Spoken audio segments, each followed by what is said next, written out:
ನಾನು ಯುಗಾದಿ ಹಬ್ಬದ ಮೂಲಕ ಇವತ್ತು ಯುಗಾದಿ ಹಬ್ಬ ನಮಗೊಂದು ಹೊಸ ಭಾರತ ದೇಶದಲ್ಲಿ ಮುಸಲ್ಮಾನರು ಮತ್ತು ಹಿಂದೂಗಳು ಭಾಳ ಒಂದೇ ಸಂಕೇತ, ಒಂದು ಪ್ರಕೃತಿಯ ಆರಾಧಕರು ಅನ್ನೋದನ್ನು ನಾವು ಇವತ್ತು ನಮ್ಮ ಸುದೈವ ಇದು. ಇವತ್ತು ಯುಗಾದಿ ಹಬ್ಬ ಮತ್ತು ರಂಜಾನ್ ಹಬ್ಬ ಒಂದೇ ದಿನ ಬಂದಿದ್ದಾವೆ.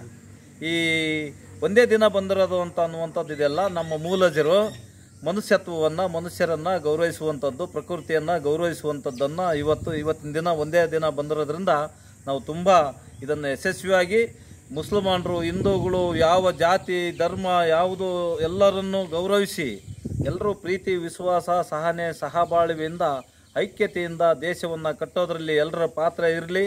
ಆಮೇಲೆ ನಮ್ಮ ಎಲ್ಲ ಪ್ರಗತಿಪರ ಚಿಂತಕರು, ಕಾಂಗ್ರೆಸ್ಸಿನ ಎಲ್ಲ ಮಿತ್ರರು, ಸಹೋದ್ಯೋಗಿಗಳು, ವಿಚಾರವಂತರು ದೇಶವನ್ನು ಕಟ್ಟೋದರಲ್ಲಿ ಈ ಥರದ ಒಳ್ಳೆಯ ಪಾತ್ರ ಇರಬೇಕು ಅನ್ನುವಂಥದ್ದು ಇವತ್ತು ರಂಜಾನ್ ಹಬ್ಬ ಮತ್ತು ಯುಗಾದಿ ಹಬ್ಬ ಒಂದೇ ದಿವಸ ಬಂದಿದೆ. ಇದು ಪ್ರೀತಿಯ ಸಂಕೇತ ಅಂತ ನಾವು ಭಾವಿಸ್ಕೊಂಡಿದ್ದೇವೆ. ಆಮೇಲೆ ಪ್ರಕೃತಿ ಪ್ರಕಾರ ಎಲ್ಲ ನಾವು ಧರ್ಮಗಳು ಬೇರೆ ಬೇರೆ ಅಂತಾರೆ, ಬಟ್ ಈ ಪ್ರಕೃತಿನೇ ಇವತ್ತು ಒಂದೇ ದಿನದಲ್ಲಿ ಯುಗಾದಿ ಮತ್ತು ರಂಜಾನ್ ಒಂದೇ ದಿನಕ್ಕೆ ಬಂದಿರೋದು. ಇದು ಪ್ರಕೃತಿ ವಿಸ್ಮಯ ಅಂತ ಹೇಳ್ತಿದ್ದಾರೆ. ಇದಕ್ಕೇನು ಹೇಳ್ತೀವಿ? ಇದು ಪ್ರಕೃತಿ, ನಾವೆಲ್ಲರೂ ಪ್ರಕೃತಿಯ ಆರಾಧಕರೇ. ಮೂಲಜ ನಾವು ಪ್ರಕೃತಿಯ ಆರಾಧಕರು. ಇವತ್ತು ರಂಜಾನ್ ಹಬ್ಬದ ದಿನ ಅವರು ಚಂದ್ರನ ನೋಡಿ ಕೈ ಮುಗಿತಾರೆ. ನಾವು ಯುಗಾದಿ ಹಬ್ಬದ ದಿನ ನಾವು ಚಂದ್ರನ ನೋಡಿ ಕೈ ಮುಗಿತೇವೆ. ಇದರ ಉದ್ದೇಶ ಏನು? ನಮ್ಮೆಲ್ಲ ಹಿರಿಯರು ಕೂಡ ಪ್ರಕೃತಿಯ ಆರಾಧಕರಾಗಿದ್ದರು. ನಾವು ಪ್ರಕೃತಿಯನ್ನು ಇಷ್ಟು ಗೌರವಿಸ್ತೀವಿ. ಪ್ರಕೃತಿ ಇಲ್ಲದೆ ಹೋದರೆ, ನಾವು ಈ ಗಿಡ ಮರ ಅರಣ್ಯ ಪ್ರಾಣಿ ಪಕ್ಷಿಗಳು ಇಲ್ಲದೆ ಹೋದರೆ ಈ ಆಮ್ಲಜನಕಗಳು, ಈ ಅರಣ್ಯ ಉತ್ಪಾದನೆಗಳು ನಾಶ ಆಗಿ ಹೋಗ್ತಾವೆ. ಹಾಗಾಗಿ ನಾವೆಲ್ಲರೂ ಕೂಡ ಪ್ರಕೃತಿ ಇದ್ದರೆ ಮಾತ್ರ ನಾವೆಲ್ಲರೂ ಮನುಷ್ಯರಾಗಿ ಬದುಕೋಕ್ಕೆ ಸಾಧ್ಯ. ಪ್ರಕೃತಿಯಲ್ಲಿ ನಮ್ಮಂಥ ಜೀವಿಗಳು, ಭಾಳಷ್ಟು ಜೀವಿಗಳು, ಎಷ್ಟೋ ಜೀವಿಗಳು ಬದುಕಿದ್ದಾವೆ. ಈ ಪ್ರಕೃತಿಯ ಆರಾಧಕರು ಮನುಷ್ಯ ಅನ್ನೋಂಥದ್ದಕ್ಕೆ ಇದು ಒಂದು ಭಾಳ ದೊಡ್ಡ ಸಾಕ್ಷಿ.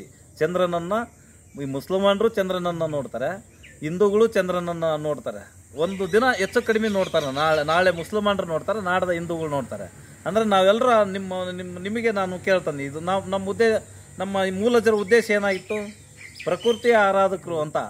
ಚಂದ್ರನನ್ನು ನೋಡುವಂಥದ್ದು ಅದು ಪ್ರಕೃತಿಯ ಭಾಗವಾಗಿರ್ತತಿ ಅನ್ನೋ ಕಾರಣಕ್ಕೆ ನಾವು ಪ್ರಕೃತಿಯ ಆರಾಧಕರಾಗಿರ್ತೀವಿ.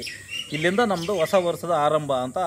ಈ ರಂಜಾನ್ ಹಬ್ಬದ ಮೂಲಕ ಅವ್ರಿಗೂ ಹೊಸ ವರ್ಷ ಆಗಿರ್ತತಿ, ನಮಗೆ ಯುಗಾದಿ ಹಬ್ಬದ ಮೂಲಕ ಹೊಸ ವರ್ಷ ನಮಗೆ ಆಗಿರ್ತತಿ. ಹಾಗಾಗಿ ನಾವೆಲ್ಲರೂ ಕೂಡ ಪ್ರಕೃತಿಯ ಆರಾಧಕರಾಗಿದ್ದರು. ಅವರೆಲ್ಲರೂ ಹಿರಿಯರು ಎಲ್ಲರೂ ಕೂಡ ನಮ್ಮ ಪ್ರಕೃತಿಯ ಆರಾಧನೆಯನ್ನೇ ಗೌರವಿಸಿದ್ರು ಅನ್ನುವಂಥದ್ದಕ್ಕೆ ಇದು ಒಂದು ಸಾಕ್ಷಿ. Thank you. ನಿಮ್ಮ ಎಲ್ಲ ಮಾಧ್ಯಮ ಕ್ರಾಂತಿ ಇನ್ನೂ ಹೆಚ್ಚು ಯಶಸ್ವಿಯಾಗಿ ಬೆಳೀಲಿ. ನಾವು ನಿಮ್ಮೊಟ್ಟಿಗೆ ಇರ್ತೀವಿ, ಯಾವಾಗಲೂ ನಿಮ್ಮೊಟ್ಟಿಗೆ ಇರ್ತೀವಿ. ನಿಮ್ಮ ಟೀಮ್ನೊಳಗೆ ನಾನು ಒಬ್ಬನು ಇರ್ತೀನಿ ಅಂತ ಭಾವಿಸ್ಕೊಂಡು ನಿಮ್ಮ ಮಾಧ್ಯಮ ಕ್ರಾಂತಿ ಯಶಸ್ವಿಯಾಗಿ ಬೆಳೀಲಿ ಅಂತ ನಾನು ಇವತ್ತು ಆ ದೇವರಲ್ಲಿ ಪ್ರಾರ್ಥನೆ ಮಾಡ್ತೇನೆ.